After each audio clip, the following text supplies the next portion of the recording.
Kolkata port এরিয়ায় garden রিচে যখন illegal construction ভেঙে গেল, 12টি মানুষ প্রাণ হারালো, তারপরেই কলকাতা কর্পোরেশন নড়ে চড়ে বসলো। বিভিন্ন জায়গায় ইললিগাল কনস্ট্রাকশনের কাজ বন্ধ রাখা হয়েছে এই মুহূর্তে, এবং বিভিন্ন জায়গায় ইললিগাল কনস্ট্রাকশনকে আইডেন্টিফাই করা হচ্ছে, এবং বিভিন্ন জায়গায় বলা হচ্ছে যে ইললিগাল কনস্ট্রাকশন যেগুলো রয়েছে পিতা বা পৌর মাতারা তারা নাকি জানেন না।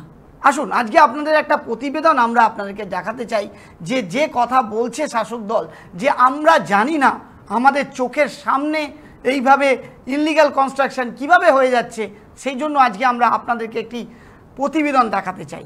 কলকাতার মধ্যে 77 নম্বর ওয়ার্ড, যে ওয়ার্ডটা হচ্ছে ভবানীপুর কনস্টিটিউশনে, এই ওয়ার্ডটির এমএলএ হচ্ছে আমাদের রাজ্যের মুখ্যমন্ত্রী মমতা বন্দ্যোপাধ্যায়। হ্যাঁ, 77 নম্বর ওয়ার্ড, কলকাতার 77 নম্বর ওয়ার্ড, যে ওয়ার্ডের এমএলএ হচ্ছে আমাদের রাজ্যের মুখ্যমন্ত্রী মমতা বন্দ্যোপাধ্যায়। আর সেখানকার কাউন্সিলর হচ্ছেন শামীমা রেহানা খান। এই শামীমা রেহানা খান 2005 সাল থেকে কাউন্সিলর হয়েছেন, এবং তখন তিনি ছিলেন ফরওয়ার্ড ব্লকের কাউন্সিলর। তারপর হয় 2010 এবং 2015 এখানে তিনি ফরওয়ার্ড ব্লকের কাউন্সিলর, ফরওয়ার্ড ব্লকের প্রার্থী হয়ে দাঁড়ান এবং কাউন্সিলর হয়ে জিতে আসেন। 2015-এ তিনি তৃণমূল কংগ্রেসের প্রার্থী 77 নম্বর ওয়ার্ডের, তাকে তিনি হারান। তৃণমূল কংগ্রেসের প্রার্থী ছিলেন সেই সময় ইলিয়াস ইসলাহি, মেয়ে পারভিন ইসলাহি, তাকে 2015-এ হারান, এবং তারপরে তিনি 2016-তে তৃণমূল পার্টিতে জয়েন করেন। এবার মজার বিষয় হচ্ছে, তিনি তৃণমূল পার্টিতে জয়েন করার পর থেকেই তিনি কি কি করতে শুরু করেন সেগুলো আপনাদেরকে আমরা একটু শোনাতে চাই। তিনি এখন যে বাড়িটায় থাকেন তার নাম হচ্ছে গ্যালাক্সি অ্যাপার্টমেন্ট। আমি ছবিটা দেখাচ্ছি আপনাকে, আপনারা দেখছেন আমার ডান দিকে সেই ছবিটা আপনাদেরকে আমরা দেখাবো। সেই বাড়িটার নাম হচ্ছে গ্যালাক্সি অ্যাপার্টমেন্ট। এটি পারমিট করা ছিল, G+4 পারমিশন ছিল, কিন্তু শামীমা রেহান খান তিনি যখন জানলেন যে এখানে একটি বিল্ডিং হচ্ছে, সেই বিল্ডিংটা তিনি আনলিগাল অথরাইজ করে দেন, এবং করে শুধু এমনি এমনি দেন না, আনলিগাল অথরাইজ করে সেটা G+7-এ তিনি পারমিশন করান। তার বিনিময়ে তিনি একটি 2000 স্কোয়ার ফিটের ফ্ল্যাট তিনি প্রমোটারের কাছে ডিম্যান্ড করেন, এবং প্রমোটার সেই 2000 স্কোয়ার ফিটের ফ্ল্যাট তাকে গিফট করে, যাতে তিনি সেই ইললিগাল কনস্ট্রাকশনটা তৈরি করতে সাহায্য করেন। এখন তিনি থাকেন সেই ইললিগাল কনস্ট্রাকশন, যেটা গ্যালাক্সি অ্যাপার্টমেন্ট রয়েছে, এটা হচ্ছে ইকবালপুরে। আপনাদের আমি বলে দিই, ইকবালপুর থানার ঠিক সামনে রয়েছে Galaxy apartment, 38 address number, building number 38। আপনাদের দেখাচ্ছি সেই বিল্ডিং। এই বিল্ডিংয়ের থাকেন গ্যালাক্সি অ্যাপার্টমেন্টের এই ওয়ার্ডের কাউন্সিলর শামীমা রেহান খান। তিনি এই ওয়ার্ডে থাকেন, এবং এই ফ্ল্যাটটা তিনি প্রমোটারের কাছ থেকে তিনি দাবি করে নেন, এবং তারপরে ইললিগাল কনস্ট্রাকশন করান, এবং মমতা বন্দ্যোপাধ্যায় তার ওয়ার্ডে এই ইললিগাল কনস্ট্রাকশনে তিনি রয়েছেন। এবার বলি, শুধু ইললিগাল কনস্ট্রাকশন নয়, তিনি ওই ওয়ার্ডে যে কটা কাজ হয় সব কটা বেশিরভাগ ইললিগাল করাতে সাহায্য করেন, এবং সেখান থেকে নয় ফ্ল্যাট, নয় দোকান, নয় সেখান থেকে কোনো একটা জায়গা তিনি ডিমান্ড করেন। এইভাবে আপনারা জানেন যে ফ্যান্সি মার্কেটে যতগুলো দোকান রয়েছে, সেই দোকানগুলোতে আপনারা খোঁজ নিয়ে দেখতে পারেন এই ওয়ার্ডের কাউন্সিলর শামীমা রেহানা খান, যার একটি বা দুটি করে সেখানে দোকান বা ঘর রয়েছে। এইভাবে বিস্তীর্ণ এলাকায় তিনি ইললিগাল কনস্ট্রাকশনের কাজ করে চলেছে দীর্ঘ 2016 থেকে 2024 পর্যন্ত, কিন্তু প্রশাসন এখানে চুপ। আজকে যদি কোনো দুর্ঘটনা ঘটে তাহলে প্রশাসন কি বলবে আমরা জানতাম না যে এই কাউন্সিলর এরকম ঘটনা করছেন, এরকম কাজের সাথে যুক্ত আছেন। সব জানেন বলেই তো চুপ করে আছেন। আজকে আপনারা যদি 77 নম্বর ওয়ার্ডে যান তাহলে বুঝতে পারবেন যে 77 নম্বর ওয়ার্ডের মানুষ কিভাবে রয়েছে। আজকে 77 নম্বর ওয়ার্ডের মানুষ মুখ বুজে সহ্য করছে। আমরা 77 নম্বর ওয়ার্ডে যখন যাই দেখি চারিদিকে রাস্তা পরিষ্কার নেই, চারিদিকে নোংরা আবর্জনা পড়ে রয়েছে, চারিদিকে জলের ঠিকঠাক ব্যবস্থা নেই, কিন্তু মানুষকে নিরুপায়, মানুষ কিছু বলতে পারছে না, কারণ এখানে ধর্মের সুরসুরি দিয়ে শুধু নিজের ট্যাগ গোছানোর চেষ্টা করছে এই তৃণমূল সরকার।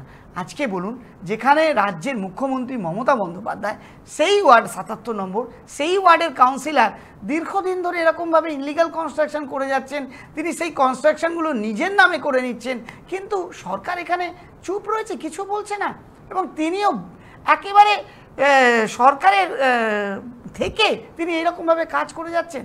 পুলিশ প্রশাসন এখানে চুপ করে রয়েছে। এতগুলো ইনলিগাল কনস্ট্রাকশন হচ্ছেন তিনি জানেন না। প্রতিবেদনের মাধ্যমে আমরা দেখাতে চাইছি যে দেখুন এই ইনলিগাল কনস্ট্রাকশনগুলো রয়েছে, কিন্তু সরকার জেনেও চুপ করে বসে রয়েছে। কেন চুপ করে বসে রয়েছে? যদি এই ভিডিও কেউ দেখে থাকেন প্রশ্ন অবশ্যই করবেন, গিয়ে দেখুন যে এই কনস্ট্রাকশনটা ইনলিগাল কিনা, আমি যেটা বলছি সেটা সত্যি না মিথ্যে। এরকম একটা ইনলিগাল কনস্ট্রাকশন নয়, এখানে যতগুলো কনস্ট্রাকশন রয়েছে তার বেশিরভাগ ইনলিগাল কনস্ট্রাকশন। আমি অ্যাড্রেসটা আপনাকে বলে দিচ্ছি। ঠিক ইকবালপুর 16 আনা মসজিদ আছে, ঠিক মসজিদের একটু আগে গেলেই ওখানে হচ্ছে আপনার ইকবালপুর থানা। ইকবালপুর থানার রাইট সাইডে রয়েছে গ্যালাক্সি অ্যাপার্টমেন্ট। এই গ্যালাক্সি অ্যাপার্টমেন্টের G+4 এর পারমিশন ছিল এবং এখানকার যে মালিক ইনি হচ্ছেন 5 স্টারের মালিক সালাউদ্দিন। আমি নামটাও বলে দিচ্ছি, 5 স্টার ফ্যান্সি মার্কেটে যে 5 স্টার রয়েছে সেই 5 স্টারের মালিক সালাউদ্দিন। সেই সালাউদ্দিনের জায়গা হচ্ছে এই গ্যালাক্সি অ্যাপার্টমেন্ট। তিনি যখন এই বাড়িটা বানান, এই বাড়িটা বানানোর সময় তিনি তার কাজ আটকে দেওয়া হয় এবং তারপরেই আসতে হয় সেখানকার কাউন্সিলর শামিমা রেহান খান তার কাছে আসেন এবং তিনি সরকারের থেকে পুলিশ প্রশাসন ও সরকারকে কাজে লাগিয়ে মানুষকে এইভাবে বোকা বানাচ্ছেন। আমরা এই বিষয়ে আইনজীবী অনিন্দ রায়চৌধুরীর সাথে কথা বলেছিলাম, তিনি কি বলছেন শুনুন একটু।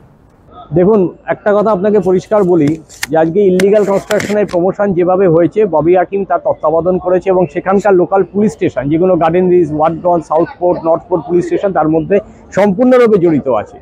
আসলে এই শামিমা রেহান খান সম্পর্কে আমাদের অভিযোগ হচ্ছে এই শামিমা রেহান খান এমন একজন মহিলা যিনি ফরওয়ার্ড ব্লক থেকে তৃণমূলে আসার পর তৃণমূল কংগ্রেসের টিকিট পান এবং আজকে উনি যেই গ্যালাক্সি বলে অ্যাপার্টমেন্টটা থাকে ময়ূরভঞ্জ রোডে সেই গ্যালাক্সি অ্যাপার্টমেন্টের 7 তলায় উনি থাকছেন 2000 স্কোয়ার ফিট নিয়ে, কিন্তু এখানে 4 তলা অবধি স্যাংশন আছে। এখানে যে 4 তলা অবধি স্যাংশন থেকে তাহলে 7 তলা উঠলো কি করে? যে 7 তলায় সম্পূর্ণরূপে উনি অকুপাই করে রেখেছেন এবং শুধু তা না, আপনি ওই 77 নম্বর ওয়ার্ডে যদি ভালো করে আপনার ক্যামেরায় আপনার বুম যদি যায় তাহলে আপনি বুঝতে পারবেন ওই 77 নম্বর ওয়ার্ডে সমস্ত মার্কেট প্লেস আছে। ওই যে মার্কেট প্লেসগুলো আছে ওই মার্কেট প্লেসগুলোতে প্রত্যেকটা ইললিগাল মার্কেট প্লেস হচ্ছে এবং প্রত্যেকটা ফ্লোর করে দেবো, তুমি আমাকে 2টো দোকান দিয়ে দাও, তুমি আমাকে 3টে দোকান দিয়ে দাও। প্রমোটারের সাথে ওনাদের এগ্রিমেন্ট হচ্ছে। যে 77 নম্বর ওয়ার্ড ভবানীপুর বিধানসভা কেন্দ্রে যার বিধায়িকার নাম হচ্ছে মমতা বন্দ্যোপাধ্যায় এবং পশ্চিমবাংলার উনি চিফ মিনিস্টার, সেই পশ্চিমবঙ্গের চিফ মিনিস্টার জানে না? এটা হতে পারে না। আমরা বলছি, আমি ওপেন আপনার চ্যানেলে বলছি এবং ববি হাকিম যদি ক্ষমতা থাকে চ্যালেঞ্জ দিয়ে যাচ্ছি তাহলে এই শামিমা রেহান খানের বিরুদ্ধে আইনানুগ ব্যবস্থা নিক এবং যতগুলো ইললিগাল কনস্ট্রাকশন আছে প্রত্যেকটা ভাঙুক, তাহলে বুঝবে ববি হাকিমের সাহস আছে। বন্দ্যোপাধ্যায় 25 আর 75-এর হিসেবটাই হচ্ছে আসল। উনি দেখছেন যে 75 পাচ্ছে, 25 ওরা নিয়ে নিচ্ছে, তার জন্য মমতা ব্যানার্জি কোনো ভ্রুক্ষেপ করছে না। মুশকিলটা কি দেখুন, মমতা বন্দ্যোপাধ্যায় 77 নম্বর ওয়ার্ডে সমস্ত কিছুই জানেন এবং জানেন বলেই উনি আজকে কোনো পদক্ষেপ নিচ্ছে না। কেন? উনি, আমরা দেখেছি এর আগে উনি কখনো ধর্ষকের সাথে থেকেছেন, কখনো আমরা দেখেছি যে উনি অন্যায়কারী যারা অন্যায় করেছে, যারা তোলা তুলেছে, যারা সন্ত্রাস করেছে, অনুব্রত মণ্ডল থেকে শওকত মোল্লা থেকে আরাবুল ইসলাম প্রত্যেককে উনি সহযোগিতা করেছে এবং প্রত্যেককে উনি প্রোটেক্ট করেছেন। এখন মুশকিল যেটা হচ্ছে যে মমতা বন্দ্যোপাধ্যায়ের কাছে আমরা দেখেছি এই সিসি মানে ক্লিয়ারেন্স সার্টিফিকেট। ক্লিয়ারেন্স সার্টিফিকেট কে দেয়? ক্লিয়ারেন্স সার্টিফিকেট দেয় কলকাতা কর্পোরেশন। কলকাতা কর্পোরেশন কে দিচ্ছে? কাউন্সিলর দিচ্ছে। তাহলে কাউন্সিলর যখন সিসি দিচ্ছে তখন তার বিল্ডিং এর উচ্চতা কতটা, বিল্ডিং এর কি কি আছে, 4 তলাটা 6 তলা হচ্ছে কি করে, বা 3 তলাটা 5 তলা হচ্ছে কি করে কাউন্সিলর জানে, তারপরেও সিসি দিচ্ছে। সব থেকে দুঃখের বিষয় যে যখন কলকাতা হাইকোর্টে কোনো মামলা করা হয় ইলিগাল কনস্ট্রাকশনে এবং সেই ইলিগাল কনস্ট্রাকশনের বিরুদ্ধে আমরা যখন মামলা করি তার আগে আমাদের একটা রিপ্রেজেন্টেশন পাঠানো হয়। কিসের রিপ্রেজেন্টেশন?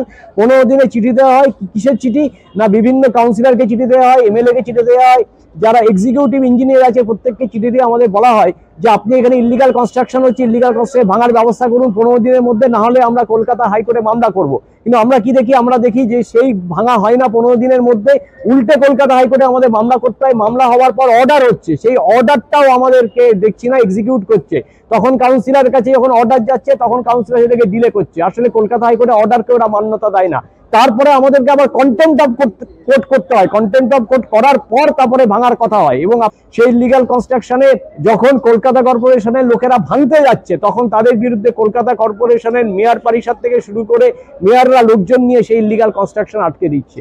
এর বিরুদ্ধে যদি ববি হাকিমের সাহস থাকে, যদি ববি হাকিমের ক্ষমতা থাকে, যদি ন্যায়পরায়ণতা থাকে, তাহলে এই কাউন্সিলরদের গ্রেপ্তার করার আমি দাবি জানাচ্ছি আপনাদের চ্যানেলের মাধ্যমে। এখানকার এমএলএ হচ্ছেন রাজ্যের মুখ্যমন্ত্রী মমতা বন্দ্যোপাধ্যায়, আর সেই ওয়ার্ডের কাউন্সিলর একের পর এক ইনলিগাল কনস্ট্রাকশন করিয়ে চলেছেন। সরকার বলছে আমরা জানি না। যখন কোনো দুর্ঘটনা ঘটে যাচ্ছে তখন নিরীহ মানুষগুলো তাদের প্রাণ হারিয়ে যাচ্ছে। কিন্তু টাকা কারা কামাচ্ছে? একের পর এক সরকারের থেকে প্রশাসনকে কাজে লাগিয়ে ক্ষমতার অপপ্রয়োগ করে যাদের ভোটে আজকে আপনারা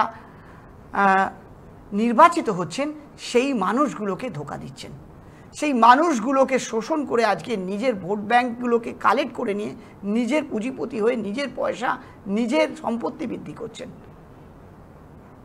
এই ৭৭ নম্বর ওয়ার্ডের আজকে আমরা রিপোর্ট আপনাদেরকে দেখালাম। এরকম অজস্র ইনলিগাল কনস্ট্রাকশন রয়েছে। আর এটা কিন্তু 2011-র আগে নয়, এটা 2011-র পরে তৈরি হয়েছে। যদি সরকার বলেন যে এটা বামফ্রন্টের সময় তৈরি হয়েছে, এই বিল্ডিংটা কিন্তু বামফ্রন্টের সময় তৈরি হয়নি, তারপরে তৈরি হয়েছে। কি করে তৈরি হলো, কেন তৈরি হলো? আপনার যদি G+4-এর প্ল্যান থাকে তাহলে আপনি G+7 কেন মারছেন? সেখানে কলকাতা কর্পোরেশন এবং কাউন্সিলর যদি সেখানে কাজ করেন তাহলে সেখানকার মেয়র এবং সেখানকার MLA কেন চুপ করে রয়েছেন? কেন তিনি তার অবজেকশন করছেন না? সবাই একে অপরের সাথে রিলেটেড। কি বলবেন দর্শক বন্ধু? অবশ্যই কমেন্ট করে জানাবেন আর দেখতে থাকবেন 24 আওয়ার্স টিভি। নমস্কার।